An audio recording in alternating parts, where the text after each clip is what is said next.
فیصل آباد سے بھائی محمد امجد صاحب نے سوال پوچھا ہے، مفتی صاحب کیا محرم کے پہلے 10 دن بیوی کے پاس جانا منع ہے، اور کیا ان دنوں میں شادی بیاہ کرنا سخت گناہ ہے، اور ان دنوں میں کوئی خوشی کا کام نہیں کرنا چاہیے، کیا یہ بات درست ہے؟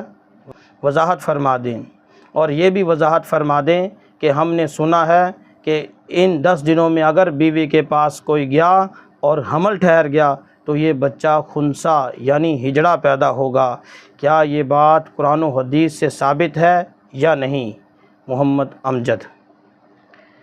جی میرے محترم بھائی، محرم مبارک دن ہیں، خیر کے دن ہیں، برکت کے دن ہیں، احترام والا مہینہ ہے، اور شادی بیاہ کرنا یعنی نکاح کرنا یہ بھی ایک نیک عمل ہے، بلکہ احناف کے ہاں نفلی عبادت سے افضل ہے کہ نکاح کے معاملات میں مشغول ہوا جائے۔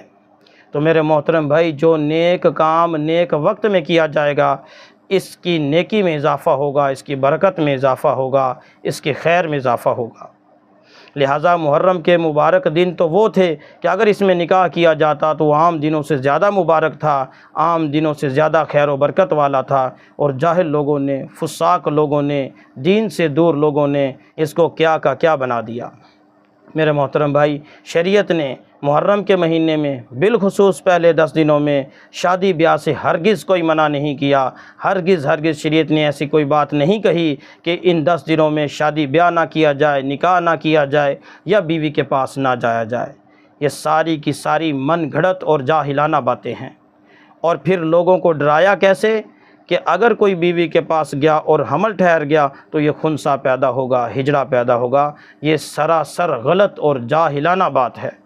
میرے محترم بھائی، ان مبارک دنوں میں اگر حمل ٹھہرا انشاءاللہ یہ خیر و برکت والا بچہ پیدا ہوگا، یہ خیر لے کر آئے گا، یہ برکت لے کر آئے گا، انشاءاللہ یہ بچہ کل کو تمہاری آنکھوں کا تارا بنے گا۔ میرے محترم بھائیوں، شریعت مطہرہ جو ہے اس نے ہر بات کی وضاحت کی ہے۔ شریعت کیا ہے کہ قرآن پاک میں اللہ تعالیٰ نے جو ارشاد فرما دیا، نبی کریم صلی اللہ علیہ وسلم نے حدیث مبارکہ میں جو ارشاد فرما دیا، نبی کریم صلی اللہ علیہ وسلم کی حدیث کو جو صحابہ اکرام رضی اللہ تعالیٰ عنہم نے سمجھا اور پھر اس پر عمل کیا، یا پھر ائمہ مجتہدین نے اپنے قیاس کے ذریعے سے کسی بات کو سمجھ کر بیان کیا، یہ چیزیں دین ہیں۔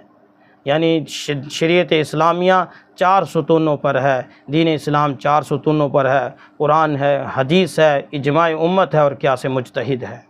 تو میرے محترم بھائی، یہ جو بات آپ نے لکھی ہے نہ قرآن میں ہے، نہ حدیث میں ہے، نہ اجماع امت میں ہے، نہ قیاس مجتہد میں ہے۔ یہ تو جہلا کی من گھڑت بات ہے، فساق و فجار کی من گھڑت بات ہے۔ لہٰذا شریعت نے ایسی کوئی بات نہیں بتائی۔ محرم کے مہینے میں اگر کوئی نکاح کرائے گا انشاءاللہ وہ خیر کا باعث ہوگا، برکت کا باعث ہوگا۔ میرے محترم بھائی، اس واقعے کو بالخصوص بیان کیا جاتا ہے حضرت امام حسین رضی اللہ تعالیٰ عنہ کی شہادت کے حوالے سے۔ میرے پیارے بھائی، سال بھر کے ہر مہینے میں کسی نہ کسی دن کسی نہ کسی صحابی کی شہادت ہوئی ہے۔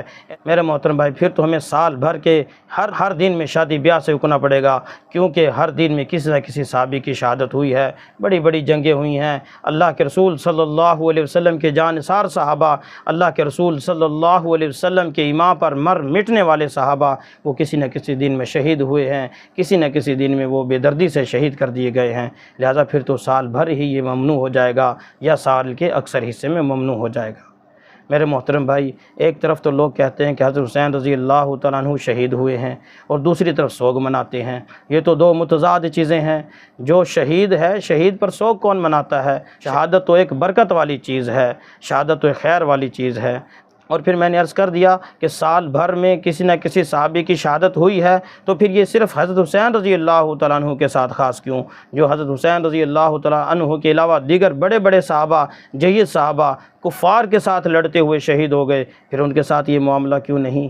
کربلا کا واقعہ مسلمانوں کا آپس کا ایک جھگڑا تھا، مسلمانوں کی آپس کی ایک لڑائی تھی، لیکن جو نبی کریم صلی اللہ علیہ وسلم نے کفار کے ساتھ جنگیں کی، احد کی، بدر کی، حنین کی، خندق کی، بڑی بڑی جنگیں کی، اس کا کوئی نام ہی نہیں لیتا، اور ان جنگوں سے زیادہ فوقیت دے دیتے ہیں واقعہ کربلا کو۔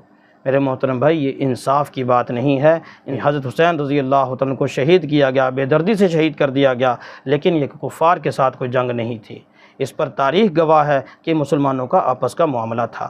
اور میں یہ بھی عرض کر دوں کہ اگر کوئی سوگ کا معاملہ ہوتا بھی تو شریعت نے سوگ کی اجازت 3 دن کی دی ہے۔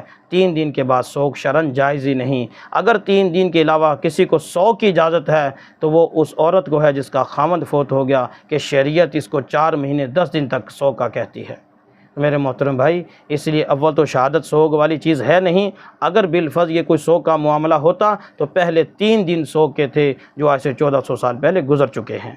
لہٰذا میرے محترم بھائی، شریعت نے محرم کے مہینے میں بالخصوص پہلے 10 دنوں میں شادی بیاہ سے ہرگز کوئی منع نہیں کیا۔ ہرگز شریعت نے ایسی کوئی بات نہیں کہی کہ ان 10 دنوں میں شادی بیاہ نہ کیا جائے، نکاح نہ کیا جائے یا بیوی کے پاس نہ جایا جائے۔ یہ ساری کی ساری من گھڑت اور جاہلانہ باتیں ہیں۔